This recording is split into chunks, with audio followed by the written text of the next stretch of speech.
Les agents électoraux que sont les coordonnateurs d'arrondissement, leurs assistants et les membres de postes de vote constituent des maillons essentiels dans l'organisation du scrutin du 11 avril. Pour leur permettre de bien jouer leur rôle, il faut au préalable les former et c'est tout un processus. C'est d'abord les acteurs chargés de former ces agents électoraux qui bénéficient dans un premier temps de renforcement de capacité. Des formateurs, on les appelle, et ce sont eux qui sont en train d'être outillés ici à Dassa.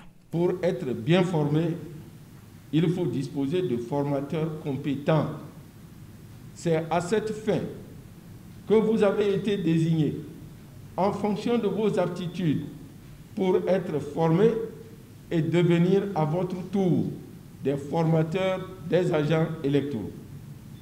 Ainsi, à l'issue de votre formation et dans les jours à venir, vous serez répartis en binôme et affectés dans les départements pour former les coordonnateurs d'arrondissement et leurs assistants, lesquels, à leur tour, formeront les membres des postes de vote.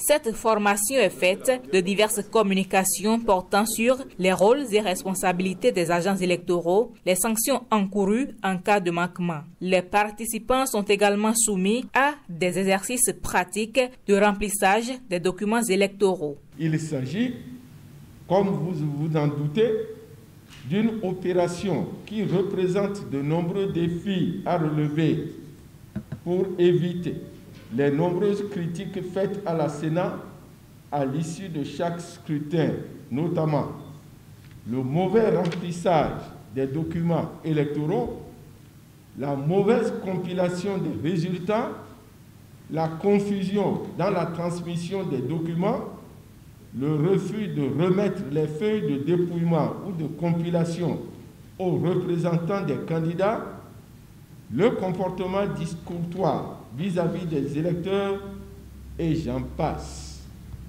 Voilà autant de lacunes qui rendent indispensable la formation des agents électoraux pour les rendre plus aptes à l'accomplissement de leur mission républicaine.